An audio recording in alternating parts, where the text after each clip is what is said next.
ìwádìí fi yé wa pé láti ọdún 1800 òun làwọn ọmọ orílẹ̀-èdè yìí tó ń pè ní Nàìjíríà lónìí ni wọ́n ti ń léwájú lẹ́ka iṣẹ́ ìṣòwò wọ́n sì ń tẹ̀síwájú lẹ́ka ètò ọrọ̀ ajé yìí bákan náà láti ọdún 19th century títí di àkókò tá a wà yìí. Ǹjẹ́ ìwọ mọ̀ Da-Rocha? Àbò ti gbọ́ nípa Da-Rocha rí? Bí wọ́n bá ní kí ọ̀pọ̀lọpọ̀ ṣàpèjúwe olówó lórílẹ̀‐èdè wa, wọ́n á máa dárúkọ ọkùnrin tí ó lówó jùlọ nílẹ̀ Áfíríkà báyìí, Aliko Dangote. Ẹ tún lè fojú inú wo obìnrin tó lọ́rọ̀ jùlọ ní kọ́ńtínẹ́ǹtì wa yìí, Fọlọ́runṣọ́ Alákìjà. Ṣùgbọ́n o, ṣáájú gbogbo àwọn wọ̀nyí, Candido ẹ̀sán Da-Rocha ti jẹ́ olókìkí ọlọ́rọ̀ tó pọ̀. Àbí ìwọ tiẹ̀ ti béèrè owó lọ́wọ́ àwọn òbí ẹ tàbí ẹnikẹ́ni rí pàápàá léraléra tó wá fún ẹ lésì pé ṣó o rò pé mi ni Da-Rocha ni? Èyí ni ìtàn Candido Da-Rocha, bílíọ̀nìà àkọ́kọ́ àbí mílíọ̀nìà àkọ́kọ́ dẹ̀ ní gbogbo orílẹ̀-èdè Nàìjíríà. Àwọn kan ní òun ni mílíọ̀nìà àkọ́kọ́, àwọn kan lóun ni bílíọ̀nìà àkọ́kọ́, àti mílíọ̀nìà àti bílíọ̀nìà olówó ọlọ́rọ̀ làwọn méjèèjì. Ẹ̀yin olólùfẹ́ ìkànnì Yorùbá Gidi TV, ẹ káàbọ̀, ẹ ṣé, ẹ kú ìfẹ́ wa ní gbogbo ìgbà. Àrọ́wọ́ yín o, àrí bẹ́ẹ̀ ṣe ń wò ó, àrí bẹ́ẹ̀ ṣe ń share, àrí bẹ́ẹ̀ ṣe ń kọ́mẹ́ǹtì, gbogbo kọ́mẹ́ǹtì yín la rí.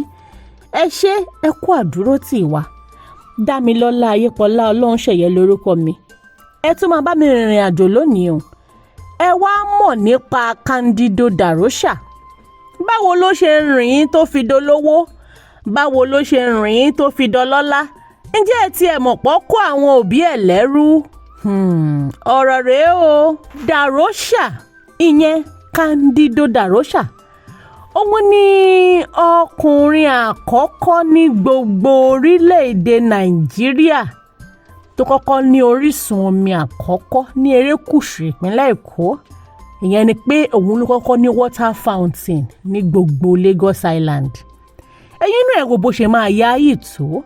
Gbogbo ohun tẹ́ ẹ nílò láti mọ̀ nípa ẹ̀rẹ́ o. Ìtàn àkọọ́lẹ̀ àti ìwádìí ṣàlàyé fún wa pé Da-Rocha jẹ́ ọkùnrin aláwọ̀ dúdú àkọ́kọ́ tó ní ọrọ̀ jùlọ kìí ṣe ní Nàìjíríà nìkan, ní gbogbo Áfíríkà ni. Ìdílé Candido ẹ̀sán Da-Rocha jẹ́ ọ̀kan lára àwọn ìdílé tí wọ́n kó ní ẹrú lọ sí orílẹ̀-èdè Brazil tí wọ́n padà sí Nàìjíríà. Ọ̀kan lára irúfẹ́ àwọn ìdílé yìí ni Ọládẹ̀yìndé Antonio Fernandez ti wá. Lára àwọn ẹrú tó kù tí wọ́n padà sí ìlú Nàìjíríà láti orílẹ̀-èdè Brazil láti rí ìdílé Silvas, Da Silvas, Fernandez, Da Costa, Lopez, Gomez, Augustos, Domingos, Pereiras, Evaristos, Cardosos, Pedros àti ọ̀pọ̀lọpọ̀ àwọn mìíràn. Ṣùgbọ́n òun fẹ́ jọ wípé Joan ẹ̀sán Da-Rocha jẹ́ orúkọ tó gbajúmọ̀ jùlọ ju ti gbogbo àwọn èèyàn tó kù lọ. Táwa ni Joan ẹ̀sán Da-Rocha. Òun ni bàbá tó bí Candido Da-Rocha lọ́mọ. Nígbà tí bàbá tó bí Candido, ìyẹn Joa ẹ̀sán Da-Rocha padà sí Nàìjíríà pẹ̀lú ẹbí ẹ̀, ó ṣe òwò tó fi kó ọrọ̀ ńlá jọ. Owó àìsíkì yìí pọ̀ débi pé àwọn èèyàn sì ń sọ ìtàn wọn dòní.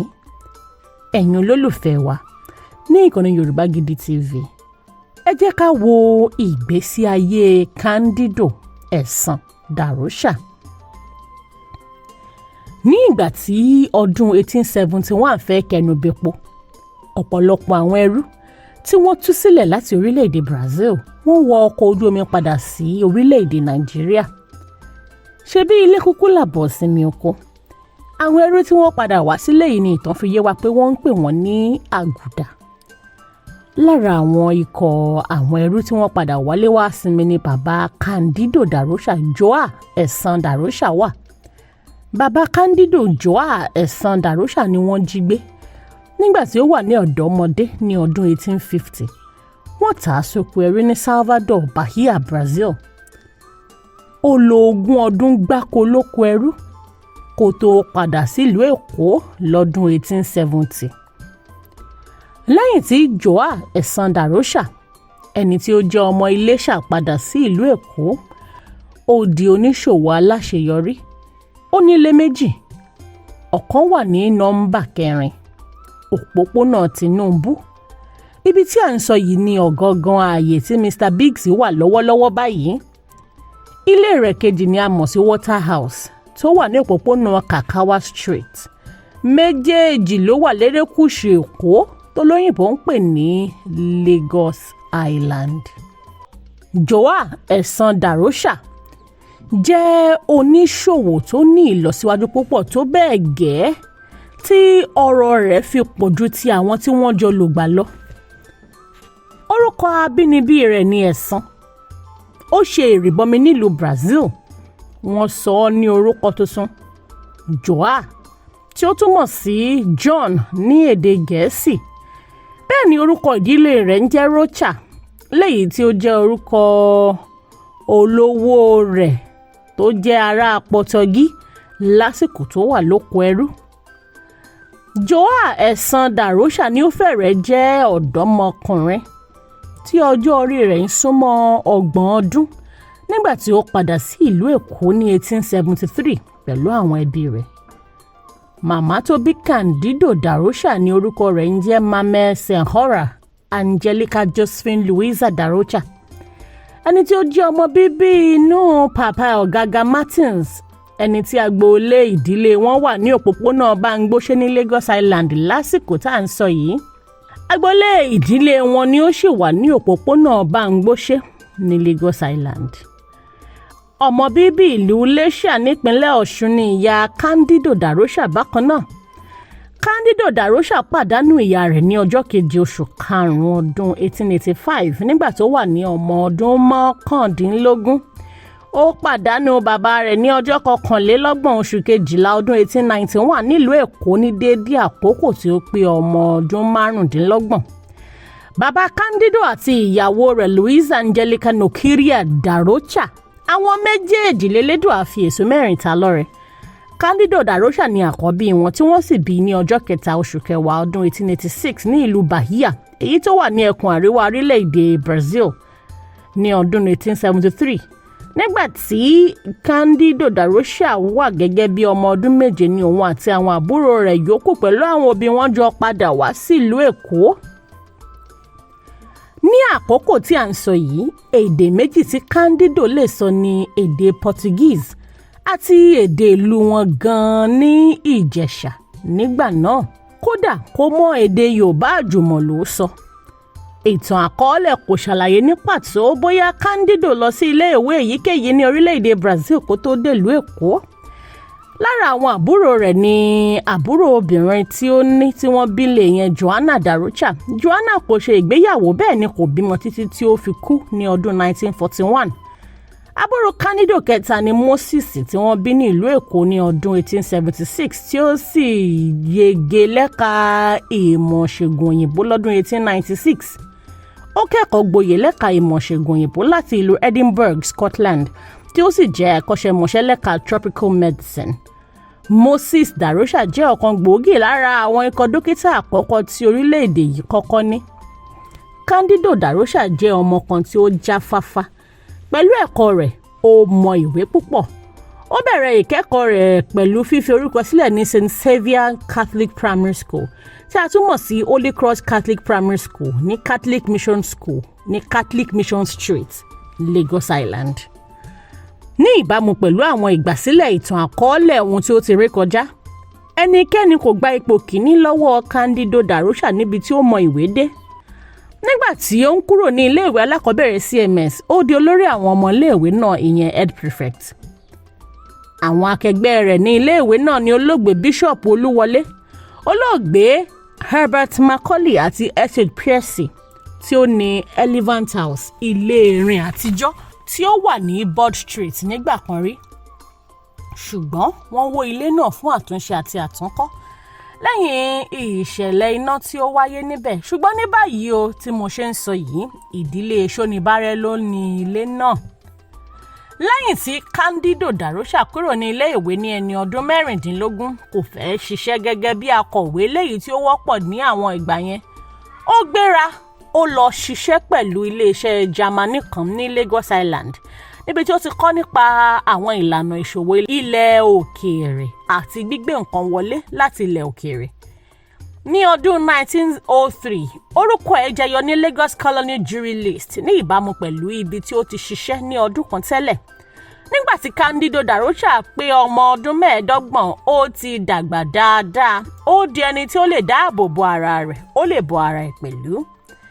Ìwé ìròyìn Lagos Weekly Record ti ọjọ́ 11 oṣù kejìlá ọdún 1893 tí wọ́n gbé jáde ní erékùṣù Èkó Lagos Island ṣe àfihàn ìfitónilétí tí Candido Da-Rocha buwọ́lù sí gbogbo ènìyàn níbi tí ó ti béèrè fún àwọn nǹkan tó ní ṣe pẹ̀lú ìṣàkóso ohun ìní bàbá rẹ̀ tí ó kú ní ilé rẹ̀ ní Waterhouse ní Kakawa Street ní ọjọ́ 21 oṣù kejìlá ọdún 1981. Lápá abòmíì, àwọn ìtàn àkọọ́lẹ̀ ohun tí ó ti ré kọjá ṣàlàyé pé Candido Da-Rocha bẹ̀rẹ̀ sí ní ṣe àkóso àwọn òwò bàbá rẹ̀ èyí tí ó sì gbòòrò sí.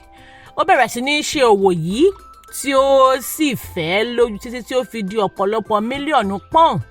Ó ṣe òwò lẹ́ka iṣẹ́ ọ̀gbìn, hòtẹ́ẹ̀lì, ìṣòwò ilẹ̀ àti ilé, ìfowópamọ́ àti ìdókòwò owó. Bákan náà ló ṣe òwò lẹ́ka ẹṣin, àwọn ohun tí wọ́n ń so mọ́ ẹṣin lára, ohun tí ẹṣin ń jẹ, ohun tí wọ́n fi ń yan fanda lára ẹṣin. Bákan náà ló ṣòwò lẹ́ka góòlù. Báwo wá ni Candido Da-Rocha ṣe di olówó ọlọ́rọ̀ rẹpẹtẹ? Báwo ni ó ṣe di bílíọ̀níà nípasẹ̀ ìṣòwò góòlù? Ẹ má lọ bì kankan o, ìdáhùn sí ìbéèrè yín rèé o, ẹ̀yin olólùfẹ́ wa níkànnì Yorùbá Gidi TV. Lọ́jọ́ kan, oníṣòwò góòlù kan tí ó jẹ́ aláwọ̀ funfun tọ̀ Da-Rocha wá ní òwúrọ̀ kùtù hàì. Ṣebí níjọ́ tí orí máa gbá láwọ̀ reko ní wẹ́rẹ́ ló máa ṣe. Báyìí gan lọ̀rọ̀ Da-Rocha rí. Nínú ohun tó jẹ́ ìbẹ̀rẹ̀ ọ̀rọ̀ rẹ̀ nígbẹ̀yìngbẹ̀yìn, oníṣòwò góòlù aráàlẹ̀ Gẹ̀ẹ́sì yìí fẹ́ rìnrìn àjò padà sí England ní kùtù hàì òwúrọ̀ ọjọ́ kan ní ọdún 1894. Ó wá bá Da-Rocha sọ̀rọ̀ nípa òwò góòlù àti ọ̀nà tí ó máa gbé gbà. Ọmọ ilẹ̀ Gẹ̀ẹ́sì náà tún ní àwọn oníṣòwò Èkó méjì mìíràn lọ́kàn yàtọ̀ sí Da-Rocha. Ọ̀kan nínú wọn ni olóògbé Essex Percy, akẹgbẹ́ Da-Rocha níléèwé alákọ̀ọ́bẹ̀rẹ̀ CMS. Bí orí rẹ̀ yóò ti bá a ṣe, àwọn òyìnbó yan Da-Rocha láàrin àwọn mẹ́tẹ̀ẹ̀ta, ṣùgbọ́n ìṣòro kan fẹ́ dé. Owó fẹ́ já Da-Rocha nítàn mọ́. Kì í ṣe pé Da-Rocha ò lówó lọ́wọ́ o. Owó wà lọ́wọ́ Da-Rocha. Ó ní ilé, ó ní ilẹ̀, ṣùgbọ́n kì í ṣe pé ó ń kówó dání sọ́wọ́. Owó kan wà tí Da-Rocha gbọ́dọ̀ kọ́kọ́ san, lẹ́yìn tó jẹ́ owó àsanlẹ̀ ìdókòwò. Owó yìí jẹ́ £6,000 pọ́ùn, £6,000. Lóòótọ́ ni Da-Rocha jẹ́ onídùkìá rẹpẹtẹ, ṣùgbọ́n kì í kó owó púpọ̀ sílé bí mo ṣe sọ. Látàrí ìdí èyí ó súnmọ́ Bank of West Africa lẹ́yìn tí a mọ̀ sí First Bank lónìí.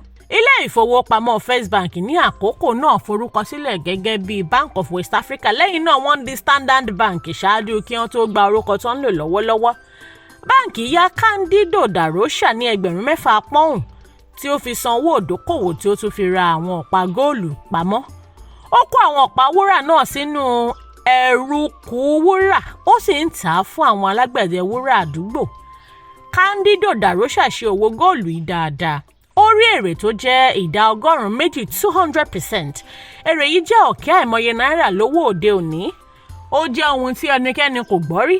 Ó jẹ́ ohun tí ẹnikẹ́ni kò mọ̀ tẹ́lẹ̀ ní àkókò yẹn pé ọkùnrin kan máa wá láti ilẹ̀ Áfíríkà tí yóò ní irú owó yẹn.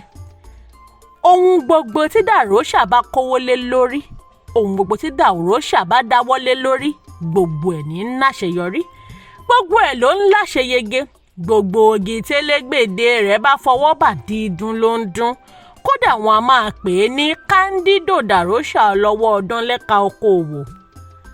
Da-Rocha jẹ́ ọlọ́rọ̀ tó bẹ́ẹ̀ gẹ́ tí ó jẹ́ wípé ọ̀pọ̀lọpọ̀ àwọn aṣọ rẹ̀ tí ó ń wọ̀ ni wọ́n fi ń ránṣẹ́ sí àwọn alágbàfọ̀ nílẹ̀ Gẹ̀ẹ́sì, èyí tí ó ṣe fún ọ̀pọ̀lọpọ̀ ọdún. Candido Da-Rocha ní oríṣiríṣi ọkọ̀ ayọ́kẹ́lẹ́ tí ó dára jùlọ. Ó lògbà dáadáa nínú owó àti ọlá rẹpẹtẹ. Ṣùgbọ́n o, nínú ìwádìí àti ìtàn àkọọ́lẹ̀ ohun tí ó torí kọjá, kì í ṣe pé Da-Rocha ó fẹ́ obìnrin kan sílé tó dúró sí ilé rẹ̀. Obìnrin mẹ́ta ni àkọọ́lẹ̀ wà pé ó fẹ́, ṣùgbọ́n kò sí èyí tó dúró tì í nílé torí ọ̀pọ̀lọpọ̀ sọ pé Da-Rocha ṣòro bá gbélé, gbogbo nǹkan tó bá lọ ló fẹ́ mọ̀. Bí àpẹẹrẹ, wọ́n ní bí ẹyẹ tó ń sìn bí ìkànnù wọn bá kú, wọ́n gbọ́dọ̀ sọ fún un àsìkò tó kú, iye ẹyẹ tó kù, ibi tí ó kú sí àti bó ṣe fẹ́ sìn. Cándido Da-Rocha kú ní ọdún 1959. Wọ́n sin sí itẹ́ tó wà ní Ìkòyí. Lára àwọn ọmọ rẹ̀ ni Alexander Da-Rocha, Adénìkẹ́ Àfọdù, Angelica Fọláṣadé Thomas àti Louisa Thornton. Ẹ̀yin olólùfẹ́ wa ní ìkànnì Yorùbá Gidi TV. Má bí mi lówó bíi Da-Rocha o, ìtàn Da-Rocha rèé o. Èmi kì í ṣe Da-Rocha, òye bí mi lówó ń gbogbo ìgbà. Cándido Da-Rocha, ọkùnrin olówó ní bílíọ̀níà àkọ́kọ́ jákèjádò ilẹ̀ Áfíríkà, ilẹ̀ adúláwọ̀. Ìtàn ẹ̀ rèé o. Ẹ bá wa like, ẹ comment, ẹ share fídíò yìí káwọn èèyàn bá mọ ìtàn olówó ọlọ́rọ̀ nì tó lówó, tó lọ́rọ̀, tó lògbà nínú ọlá rẹpẹtẹ. Dámilọ́lá Ayépọ̀lá Ọlọ́runṣẹ̀yẹ lórúkọ mi fún ìkànnì Yorùbá Gidi TV. Àwa la máa wá, ẹ̀yin la máa bá. Ẹ ṣé o, ẹ kú ìfẹ́ wa nígbà gbogbo. NDT Clearing Freight and Logistics, iṣẹ́ wọn dára, wọ́n ta sánsán, wọ́n kárí ayé. NDT Clearing Freight and Logistics, bá a ṣe kárí ayé bẹ́ẹ̀ ni òye iṣẹ́ yé wa. Cargo services wá dúró tán láti Nàìjíríà. A ó bá yín gbé nǹkan ránṣẹ́ sí àwọn èèyàn yín ní Europe, UK, US, Canada, Asia lọ bẹ́ẹ̀. Gààrí, epo pupa, ẹ̀gúsí, ẹja gbígbẹ, ìgbín, irú, àpọ̀n, aṣọ, ìlẹ̀kẹ̀, àwọn ìwé tó ṣe pàtàkì àti bẹ́ẹ̀ bẹ́ẹ̀ lọ. Kò tán síbẹ̀, MDT Clearing Services lékè téńté. Àṣẹ tó ń tẹjọba tá a gbà ó mú àwọn èèyàn yàn wá láàyò láti port. Ọwọ́ kan ni MDT á clear kọ̀ńténà yín jáde fún yín. Bó ṣe kọ̀ńténà tó kún fún káà lóríṣiríṣi tàbí ohun mìíràn. Àwọn òṣìṣẹ́ wa kọ̀ lálá. Professionalism wa kò lẹ́gbẹ́. MDT doorstep delivery service náà ò gbẹ́yìn. Níbikíbi lágbàáyé àwa gbé ọjà yín fún yín lẹ́nu ọ̀nà yín. MDT tún bá ní ìrajà product sourcing. Ìyẹn ni pé à ràn yín lọ́wọ́ láti ra ohun tí ẹ fẹ́. À sì fi ránṣẹ́ sí yín ní kánmọ́ kóbó. Ní MDT Clearing Freight and Logistics. Akájú ẹ̀ àtò àlétò iṣẹ́ wa yàn ó yanjú lówó péréte. Ẹ máa bọ̀ lólulẹ̀ iṣẹ́ MDT ní nọ́mbà 22 Latif Salami Street, Ajao Estate, Ìkẹjà, Lagos. A sì tún ní ẹ̀ka káàkiri orílẹ̀-èdè Nàìjíríà. Ẹ bá wa sọ̀rọ̀ 0818-231-1480 àti 0912-907-4004. Bákan náà, ilé-iṣẹ́ MDT lókè òkun wà ní Toronto, Canada. Please call +1647-289-5364. Website www.mdtfreights.com. MDT Clearing, Freight and Logistics. Assure delivery. Yorùbá Gidi TV. Yorùbá Gidi TV òun ni kẹ́ ẹ máa wò nígbà gbogbo. Ẹ fojú yín ló ń jẹ níbi tẹ́ ẹ ti lè kọ́gbọ́n, níbi tẹ́ ẹ ti lè rí àwọn àṣà Yorùbá tó yanjú. Yorùbá Gidi TV òun ló mú ètò rere wálé ayé. Níbi tẹ́ ẹ gbé fẹ́ kọ́gbọ́n, níbi tẹ́ ẹ gbé fẹ́ kọrin. Yorùbá Gidi TV òun ló ń pè yín kẹ́ ẹ máa wò nígbà gbogbo. Yorùbá Gidi TV. Ibi tá a ti ń fún yín láwọn nǹkan tẹ́ ẹ fẹ́, àwọn nǹkan tó ṣàǹfààní tó yẹ kẹ́ ẹ máa wò nígbà gbogbo, nígbàkigbà. Ìbẹ̀lẹ̀ wà yìí máa subscribe sí, tẹ subscribe sí. Yorùbá Gidi TV.